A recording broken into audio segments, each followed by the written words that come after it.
Ang kalipay nga gisaad ni Kristo, mga igsuon, kalipay nga walay makaagaw gikan kanato. Nakasuway na mo ang kalipay nga di gyud pwedeng masagulan or di gyud madisturbo og laing tao. Kasuway na mo ana.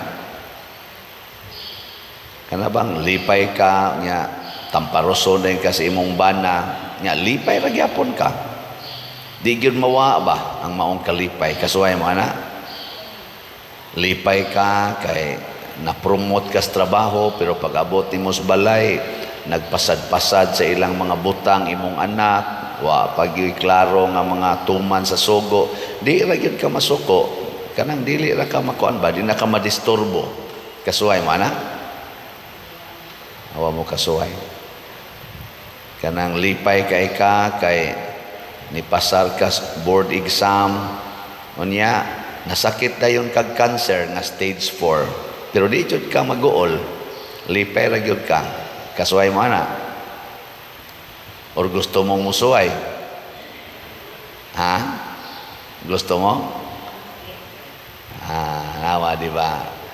Ngano man nga wa man ta kasuway kay ana or jutay ra man ang nakasuway tungod kay ang maong kalipay nga gihatag ni Kristo, kalipay nga bunga sa atong pag-antos.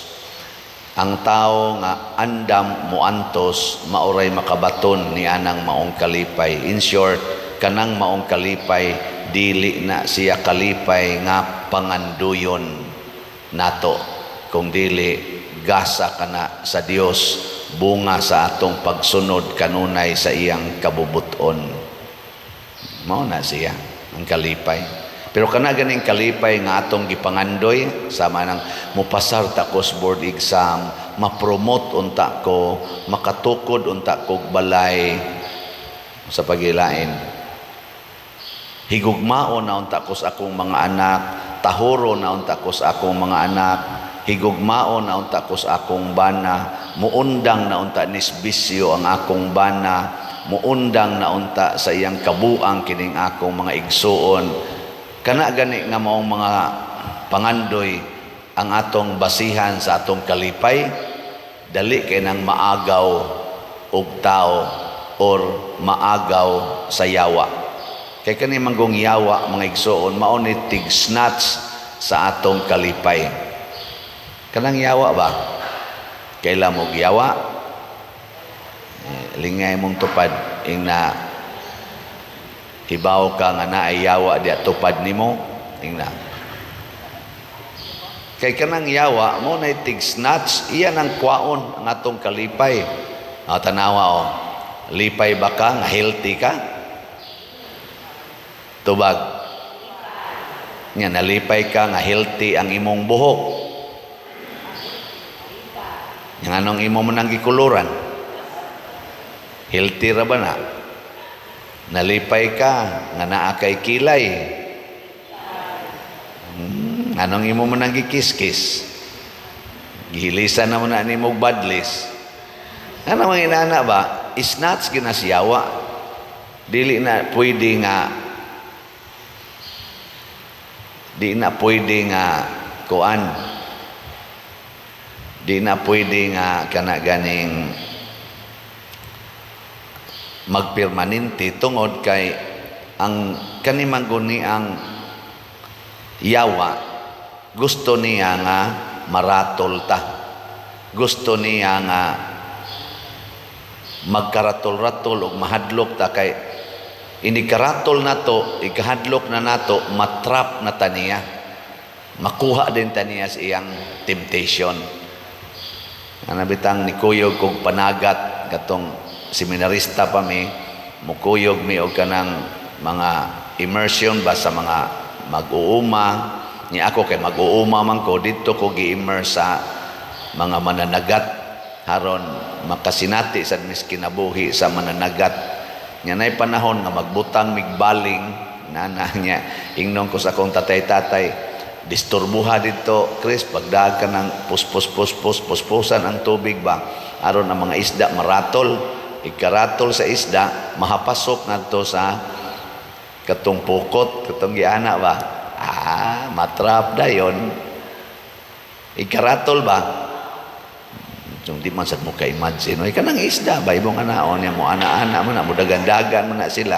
Inigratol ana sige ni mo pos dito daplin kabuang na sila dagan maabot nga to sa bahaling makuhas pukot adi nakabuhi.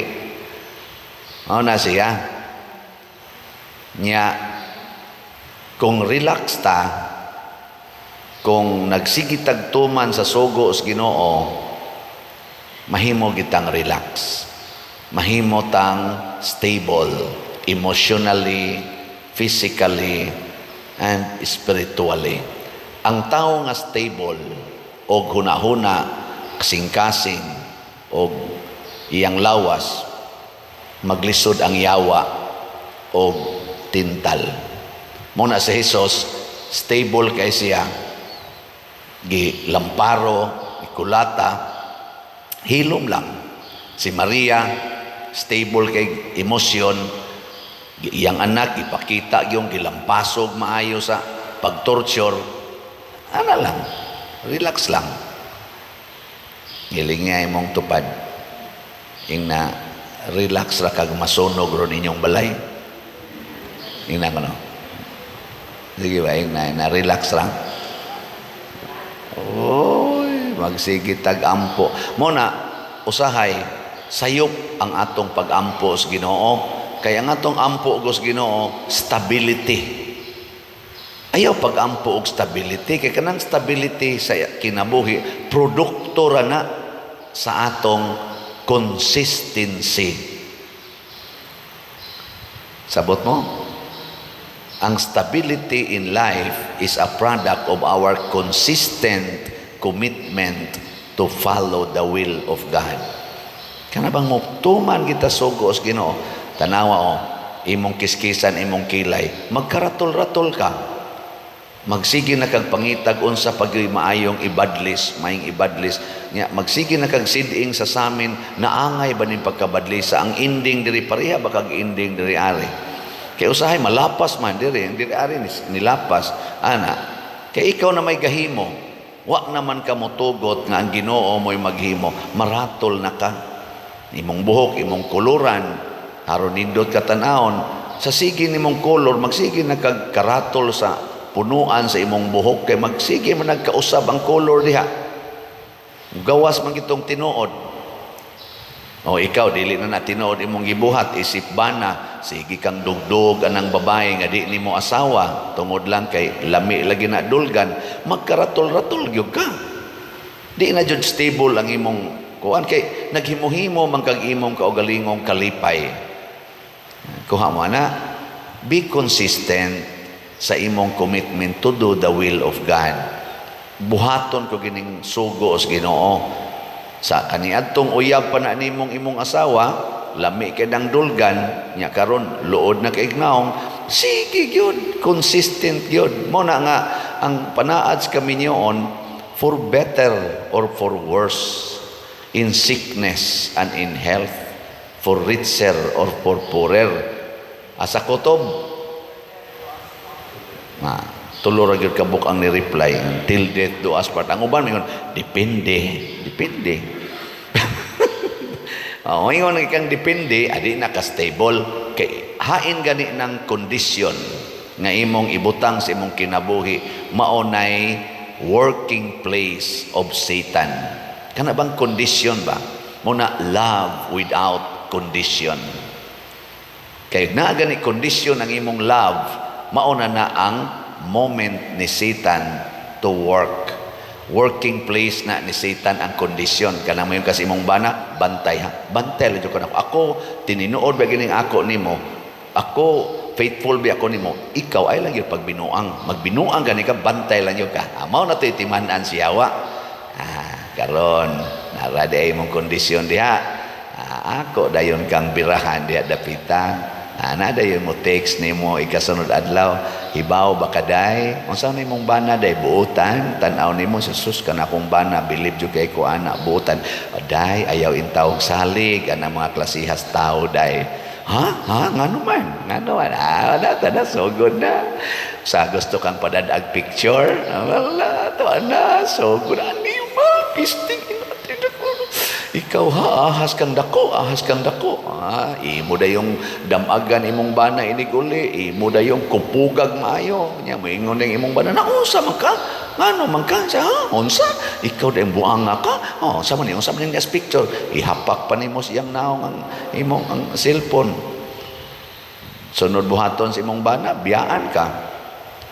Buang-buang man kang asawaha ka, tinarong ta diri imo gitang sigihag sulti anang dautan adto man kamutuo anang lain hinoong tao di man kamutuo nako may pagtinud-on ko ni imbis ta to agbay ra unta to nagduog na Ginoon sila agbay ra man gutugod naka-agbay ba nagpa-picture kay reunion nila nya iya man tong ex sa una pag kuan pa pag kanang college ba nya ga reunion iyang giagbayan pag picture na pero pag agbay ra gud to wa agoy lain na kuan imo mangikupugan na dog na Ginoon check in na Ginoon nya adto pa to magpahaba nimal ning asawa nako kiha man tag-akyos noon na imbis agbay ra ko nimo siya nganong agbay ra man sa to imong gibuhat na pwede ra man yung pasubraan to ana sobra na tutok ba mo nako mo na ang kalipay tinud-anay naa sa atong stable and consistent obedience to God's will. Mabita lang ako din di man jud kay paspas ang atong halin sa SBF dag no. Maghinay-hinay pero di lang jud ko ma-discourage. Sige lang jud ko kay do na may panahon mugana ra sad mo pamalit kay anang tandugon mos Ginoo ba mudako-dako sting halin ani no. Napatay mga 39,477 nga SBF dag kaning para sa atong kumbento og mahurot ni kahalin mabayra nato atong utang pero di ganini mahurot paghalin antos gyud ang atong giutangan unsa man lingay mong tupad ing na imong paantoson ang nagbuhat sa kumbento na okay ra nimo nga mag-anto sila na humana man na nilag trabaho nya atong paantoson